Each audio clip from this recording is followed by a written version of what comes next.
Jared Mason hadn't planned on being a hero. He was just a low-level xenobiologist, part of an Earth delegation, studying the flora of Shari'an V, an alien world known for its uncharted mysteries and unfathomable beauty. But the moment he pulled the young Shari'an girl out of that river, everything changed. Shari'an V was home to the Ri'va, an ancient civilization known for their close bond with nature and their complex, ritualistic culture.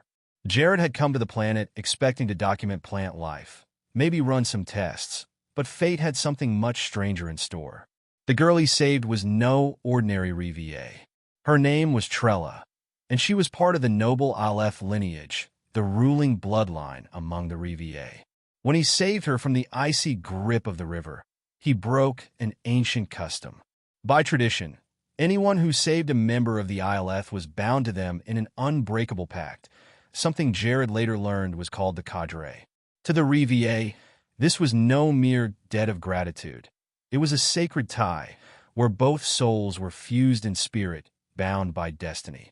Jared found himself quickly summoned by the Council of Elders, a solemn gathering of Ri'va leaders.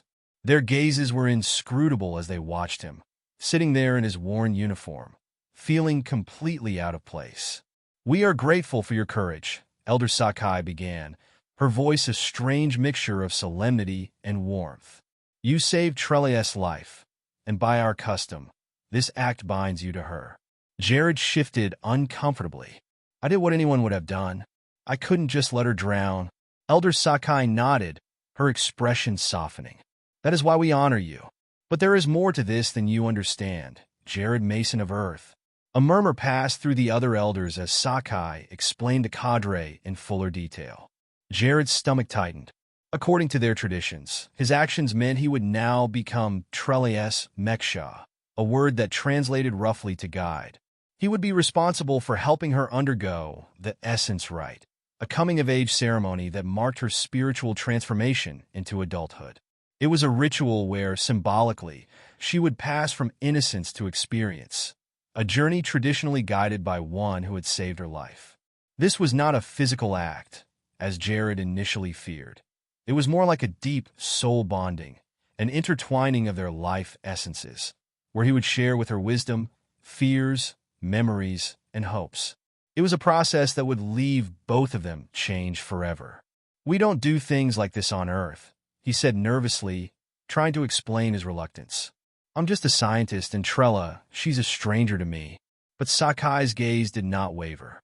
"Perhaps this is unfamiliar to you, but to us, this is the highest honor. You will not be the same person after this, Jared Mason of Earth. Nor will she." Reluctantly, Jared agreed. He couldn't bring himself to dishonor their ways after all they had done to welcome him. Besides, he knew that refusing could have consequences beyond what he understood. Over the next few days, Trella began visiting him at the Earth camp, eager to prepare for the Essence Rite. She was curious about Earth, asking endless questions about his world, its people, and their customs. Her laughter was like chimes, her innocence both endearing and intimidating. Jared found himself easing into their strange bond, learning the intricacies of her world as she tried to grasp his. When the day of the Essence Rite finally arrived, Jared was led to a sacred cave deep in the heart of the Ri'va forests. The air was thick with the scent of herbs, and the walls glowed with bioluminescent moss that bathed the cavern in a soft, otherworldly light. Trella sat across from him, her hands trembling slightly as she prepared for the ritual. "You must open yourself to her," Sakai instructed.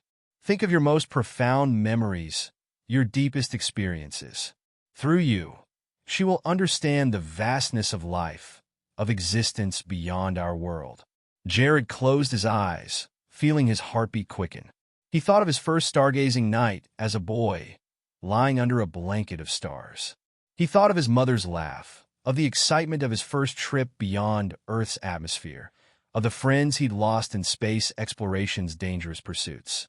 Gradually, a warmth filled him, a pulsing current that grew stronger, as if invisible threads were pulling him into something deeper. He could sense Trella's spirit on the other side of this connection, fragile yet luminous, brushing against his tentative curiosity. The experience was surreal, like stepping into a lucid dream where their minds met in a shared space that defied all logic. As their essences fused in the rite, images flowed between them. Jared's childhood, Trellay's memories of her family, her favorite songs, the first time she'd watched the sun rise over Shari'an V's lavender mountains. There was an innocence in her spirit, a thirst for understanding, as if she were seeing life in a way she'd never imagined. When the ceremony ended, Jared opened his eyes, feeling disoriented but profoundly moved. He saw Trella looking back at him, her eyes shining with a new wisdom. They had exchanged more than memories. They had shared a part of their souls, and in doing so, they had become bonded in a way Jared could barely describe. Trella bowed to him, her voice trembling with gratitude. "Thank you, Jared Mason. You have shown me life beyond my world." Jared nodded, speechless. He knew he would never be the same. In this alien tradition, he had found something rare and beautiful, a glimpse of the universe's boundless connections. As he left the cave, he felt a new sense of belonging, not only to the Ri'va, but to the universe itself. In saving Trella, he had found something greater than tradition. He had found a piece of himself,